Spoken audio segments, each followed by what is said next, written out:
ഒന്ന് രാജാക്കന്മാർ 7-ാം അധ്യായം 1 മുതൽ 51 വരെയുള്ള വാക്യങ്ങൾ. രാജകൊട്ടാരം. സോളമൻ 13 വർഷം കൊണ്ട് കൊട്ടാരം പണിത് പൂർത്തിയാക്കി. അവൻ ലെബനോൻ കാനാൻ മന്ദിരം നിർമ്മിച്ചു. അതിന് നീളം 100 മുഴം, വീതി 50 മുഴം, ഉയരം 30 മുഴം. അതിന് ദേവദാരു കൊണ്ടുള്ള 3 നിര തൂണുകളും ഉത്തരവും ഉണ്ടായിരുന്നു. ഓരോ നിരയിലും 15 തൂൺ വീതം 45 തൂൺ മേൽ തൂരാൻ വെച്ച് ദേവദാരു പലകകൾ കൊണ്ട് തട്ടിട്ടു. 3 നിര ജാലകങ്ങൾ ഇരുഭിത്തികളിലും പരസ്പരാകൃതിയിലുമായി നിർമ്മിച്ചു. വാതിലുകളും ജനങ്ങളും ചതുര ആകൃതിയിൽ ഉണ്ടാക്കി. ഇരുവശങ്ങളിലുമുള്ള ജനലുകൾ 3 നിരയിൽ പരസ്പര മുഖാമുഖമായാണ് ഉറപ്പിച്ചത്. 50 മുഴം നീളവും 30 മുഴം വീതിയും സ്തംഭശാലയും അവൻ പണിയിച്ചു. അതിന്റെ മുൻവശത്ത് തൂണുകളിൽ വിധാനത്തോടുകൂടി ഭൂമുഖവും തീർത്തു. ന്യായാസനമണ്ഡപവും അവൻ നിർമ്മിച്ചു. തറ മുതൽ മുകളത്തെ വരെ ദേവദാരു കൊണ്ടാണ് നിർമ്മിച്ചത്. മണ്ഡപത്തിന്റെ പിൻഭാഗത്ത് തനിക്ക് വസിക്കാൻ അതേ ശില്പവേലകളോടുകൂടിയ ഒരു ഭവനം നിർമ്മിച്ചു. ഇതേ രീതിയിൽ ഒരു ഭവനം തന്റെ ഭാര്യയായ ഫറവയുടെ പുത്രിക്ക് വേണ്ടിയും പണിതു. ഓരോ തോതിൽ വെട്ടിയെടുത്ത വിലയേറിയ കല്ലുകൊണ്ടാണ് ഇവയെല്ലാം.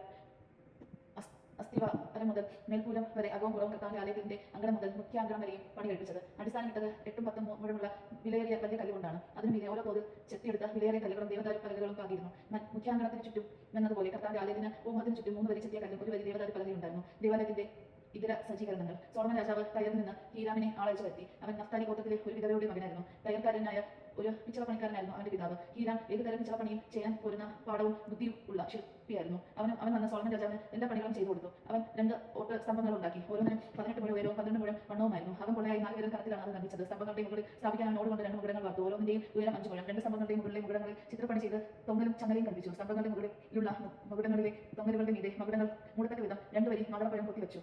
ഭൂമുഖത്തുള്ള സ്തംഭങ്ങളുടെ മുകുടങ്ങൾ 4 മുഴം ഉയരത്തിൽ ലിലിപുഷ്പത്തിന്റെ ആകൃതിയിലായിരുന്നു. സ്തംഭങ്ങളുടെ മുകളിൽ തൊങ്ങലുകളോട് ചേർന്ന് ഉന്തി നിൽക്കുന്ന ഭാഗത്ത് മകുടങ്ങൾ സ്ഥാപിച്ചു. അവയ്ക്ക് ചുറ്റും 2 നിരയായി 200 മാതളപ്പഴം വീതം കൊയ്തിരുന്നു. ദേവാലയത്തിന്റെ ഭൂമുഖത്താണ് സ്തംഭങ്ങൾ സ്ഥാപിച്ചത്. വലതുവശത്തെ സ്തംഭത്തിന് യാക്കൽ എന്നും ഇടതുവശത്തേത്തിന് ബോവസ് എന്നും പേരിട്ടു. സ്തംഭങ്ങളുടെ ഒരു ഭാഗത്ത് ലിലിപുഷ്പങ്ങൾ കൊത്തിയിരുന്നു. ഇപ്രകാരം സ്തംഭങ്ങളുടെ നിർമ്മാണം പൂർത്തിയായി. ഉരുകിയ ലോഹം കൊണ്ട് അവനൊരു ജലസംഭരണി വൃത്താകൃതിയിൽ നിർമ്മിച്ചു. അതിന്റെ വ്യാസം 10 മുഴം, ആഴം 5 മുഴം, ചുറ്റളവ് 30 മുഴം. വക്കിന് താഴെ ചുറ്റും 30 മുഴം നീളത്തിൽ കൈകൾ ഉണ്ടാക്കിയിരുന്നു. കൈകൾ 2 നിരകളായി ജലസംഭരണിയോടൊപ്പമാണ് വാർത്തെടുത്തത്. 12 കളകളുടെ പുറത്താണ് ജലസംഭരണി സ്ഥാപിച്ചിരുന്നത്. അവയിൽ 3 വടക്കോട്ടും പടിഞ്ഞാറോട്ടും തെക്കോട്ടും കിഴക്കോട്ടും തിരിഞ്ഞു നിന്നു. അവയുടെ പിൻഭാഗം ജലസംഭരണിയിലേക്ക് തിരിഞ്ഞു നിന്നു. ജലസംഭരണിക്ക് ഒരു കത്തിയുടെ ഖനമുണ്ടായിരുന്നു. അതിന്റെ വാക്ക് തോപ്പയുടേതെന്നപോലെ ലിലിപുഷ്പമായിരുന്നു. 2000 വെള്ളം അതിൽ കൊള്ളുമായിരുന്നു. ഹീരാം ഓടുകൊണ്ട് 4 മുഴം നീളവും 4 മുഴം വീതിയും 3 മുതൽ ഉയരവുമുള്ള 10 പീഠങ്ങൾ ഉണ്ടാക്കി. പീഠങ്ങൾ പണിതത് ഇങ്ങനെയാണ്. പീഠത്തിന്റെ പലകകൾ ചട്ടത്തിൽ ഉറപ്പിച്ചു. പലകകളിൽ സിംഹം, കാള, കെരൂബ് എന്നിവയുടെ രൂപങ്ങൾ കൊത്തിയുണ്ടാക്കി.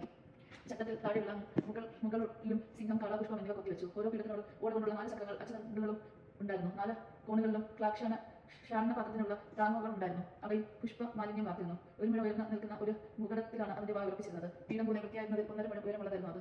അതിലും കൊത്തുപണികൾ ഉണ്ടായിരുന്നു. അവയുടെ പലകൾ വൃത്താകൃതിയിലല്ല, ചതുരാകൃതിയിലായിരുന്നു. 4 ചക്രങ്ങളും പലയ്ക്കിടയിലുമായിരുന്നു അവയുടെ അച്ചുതണ്ടുകൾ. പീഠത്തോട് ഘടിപ്പിച്ചിരുന്നു. ചക്രത്തിന്റെ ഉയരം 1.5 മുഴം. രഥത്തിന്റെ ചക്രങ്ങൾ പോലെയാണ് ഇവയും. അച്ചുതണ്ടുകളും പട്ടകകളും കുലകളും ചക്രനാഭികളും വാർത്തുണ്ടാക്കിയവയായിരുന്നു. ഓരോ പീഠത്തിന്റെയും 4 കോണിലും താങ്ങുകൾ ഉണ്ടായിരുന്നു. അവ പീഠത്തോട് ഘടിപ്പിച്ചിരുന്നു. പീഠത്തിന്റെ മേൽഭാഗത്ത് 1 മുഴം ഉയരമുള്ള ഒരു വളയം നിർമ്മിച്ചു. അതിന്റെ താങ്ങുകളും തട്ടുകളും മുകൾ ഭാഗത്ത് ഘടിപ്പിച്ചിരുന്നു. താങ്കളുടെയും തട്ടുകളുടെയും ഉപരിതലത്തിൽ കെരൂബ്, സിംഹം, ഈന്തപ്പന എന്നിവ ചുറ്റും പുഷ്പാലയങ്ങളോടുകൂടി കൊത്തിവെച്ചു. ഇങ്ങനെ ഓരോ അളവിലും രൂപത്തിലും ഹീരാം 10 പീഠങ്ങൾ പണിതു. അവൻ ഓടുകൊണ്ട് 10 ക്ഷവരനാപാത്രങ്ങൾ നിർമ്മിച്ചു. ഓരോ പീഠത്തിലും ഓരോ ക്ഷവരനാപാത്രം ഉറപ്പിച്ച് 40 സ്ഥാനത്തിലുള്ള ജലം കൊണ്ടുള്ളതും 4 മുഴം ഉയരമുള്ളതുമായിരുന്നു ഓരോന്നും. പീഠങ്ങൾ 5 ദേവാലയത്തിന്റെ തെക്ക് വശത്തും 5 വടക്ക് വശത്തുമാണ് സ്ഥാപിച്ചിരുന്നത്. ജലസംഭരണി ദേവാലയത്തിന്റെ കിഴക്കേ മൂലയിലായിരുന്നു. ഹീരാം കരങ്ങളിലും ചട്ടങ്ങളിലും കോപ്പകളിലും ഉണ്ടാക്കി. ഇങ്ങനെ അവൻ സോളമൻ രാജാവിന് വേണ്ടി കർത്താവിന്റെ ആലയത്തിലെ പണികൾ പൂർത്തിയാക്കി. 2 സ്തംഭങ്ങൾ, അവയുടെ ഗോളാകൃതിയിലുള്ള മകുടങ്ങൾ, അവയെ മൂടുന്ന 2 വലപ്പണികൾ, ആ വലപ്പണികളിൽ 2 നിരകളായി 400 മാതളപ്പഴങ്ങൾ, 10 പീഠങ്ങൾ, അവയിൽ 10 ക്ഷവരനാപാത്രങ്ങൾ, ഒരു ജലസംഭരണി, അതിന്റെ അടിയിൽ 12 കാള എന്നീ ഹീരാം നിർമ്മിച്ചു. കർത്താവിന്റെ ഭവനത്തിലെ കാളകൾ, കലങ്ങൾ, ചട്ടുകങ്ങൾ, കോപ്പങ്ങൾ എന്നിവ അവൻ ഓടി വാർത്തു. ജോർദാൻ സമതലത്തിൽ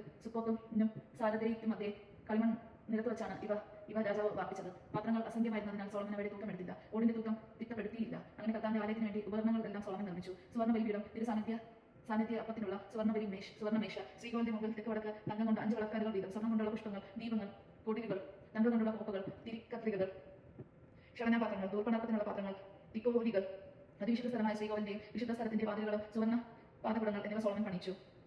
ഇങ്ങനെ സോളമൻ രാജാവ് കർത്താവിന്റെ ആലയത്തെ പണികളെല്ലാം തീർത്തു. പിതാവായ ദാവീദ് സമർപ്പിച്ച വസ്തുക്കൾ, സ്വർണ്ണവും വെള്ളിയും പാത്രങ്ങളും ഉൾപ്പെടെ എല്ലാം കർത്താവിന്റെ ആലയത്തിന്റെ ഭണ്ഡാരങ്ങളിൽ നിക്ഷേപിച്ചു. ദിവസമാണ് നാം കേട്ടത്. നമുക്ക് ദൈവത്തെ സ്തുതിക്കാൻ, ക്രിസ്തുവിനെ സ്തുതി.